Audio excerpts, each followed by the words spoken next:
this group was started back in the 1930s on Tryon Street. Here goes Tryon Medical Partners, which, by the way, is trademark, patented, and so forth, so it can go anywhere. But in 1993, the insurance companies were putting lots of pressure on the physician groups, decreasing their reimbursement. Okay, so the insurance companies, they have to make money, right? I mean, they're in the business of making money. They're not in the business of providing care. They're in the business of making money. And one of the ways they can do that is they can start driving down reimbursement. Well, the physicians who are not great business people and don't go to any business schools come out and they say, well, now we're in trouble. I mean, they even threatened to build a new office right across the street from us on Randolph Road where we were. So we seek refuge with hospitals because they're going to start competing with us, trying to build office space and so forth. And we have no other way to get better reimbursement rates than to go with the hospital systems. And in the very early 90s, there was a huge move, across all of Charlotte and Mecklenburg County, who was going to be first to go to which group and which hospital and so forth, and Presbyterian and then Atrium and so forth. It actually created a chasm in the culture of healthcare within Charlotte, where we were all collegial, suddenly we were in camps. Okay, that's first of all not healthy.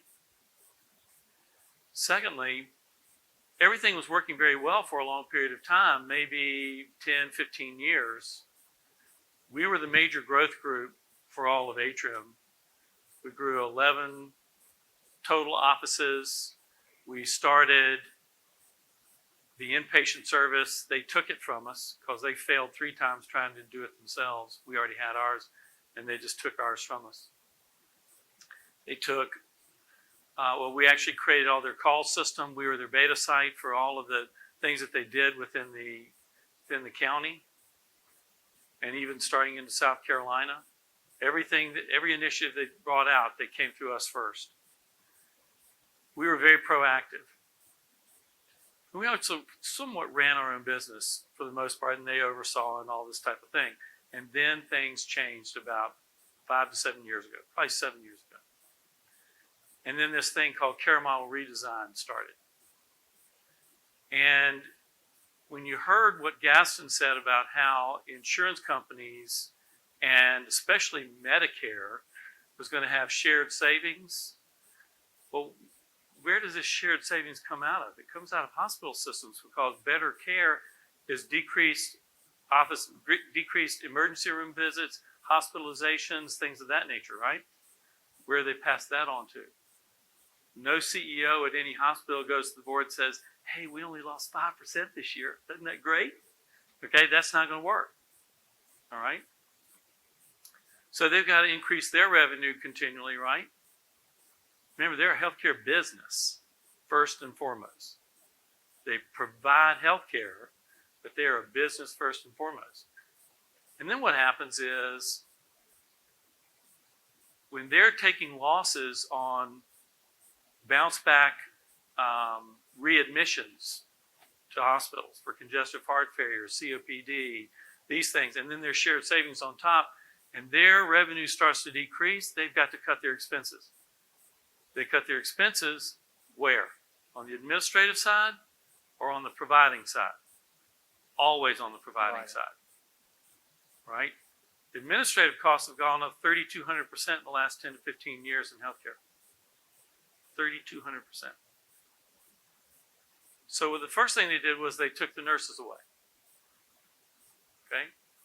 Now, when we're in the office and we're behind the door seeing a patient, that makes it pretty hard to not have somebody who can make decisions on the outside, because when we're in the room for 15 to 30 minutes or whatever it is, we've got calls coming in, everything like that, and all our decision makers are being taken away from us who know the patients, and we've got a lesser level of care available.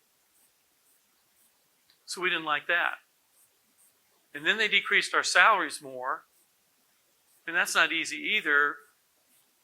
But in order to make all of those things up, what did they want us to do? Push volume. 15 patients a day, 20 patients a day, 25 patients a day, more. What does more volume do? Gives you less time with the patient. 15-minute office visit. 15-minute office visit, at least half of it is with the electronic medical record. Okay? You got 7.5 minutes, don't have time. Can't handle all the things that Jenny needs to be able to handle, that I need to be able to handle. I used to be an internist with the group, then went and did cardiology, came back. So I've seen both sides of this from both sides of medicine. And when then that happens, patients dissatisfied, we're dissatisfied. We went to 10 years of medical school to help people, not to run them through a mill. Okay? Wasn't about running through a mill, spit them out on the other side and see what comes out. And when I can't see the patient long enough, it's more fragmentation, more referrals that are unnecessary. 30% or more of healthcare is wasted, about $965 billion per year, just in the United States. So now we've got this situation where nobody's satisfied, you're paying more, patient isn't satisfied, we're not satisfied. So, I mean, somebody's got to run the gauntlet. You got patients and you got doctors, and they're separated by employers and healthcare systems and brokers and insurance companies. And the strength in healthcare and the most important relationship is the doctor-patient relationship. And unfortunately, and I'll apologize now, I think the physicians have abdicated their responsibility in healthcare. You can't change it. We can. But when an internist comes out and primary care comes out, they have $250,000 worth of debt on top of their head. And now a single internist can't make that much of a difference. But I can tell you what, 88 doctors sure as heck can. And that's what we did. So I went around the country and I found about all the information. So I call it knowledge, numbers, and resolve. We gathered the knowledge, taught everybody about it, had about 65 individual meetings with physicians before we ever went to our board and said, this is what we're going to do and hope you plan on coming with us. And so then we got everybody together and we had 88 doctors out of about 100. This has never been done in the entire United States. Never. And we had to sue Atrium to be able to get out. And we were successful.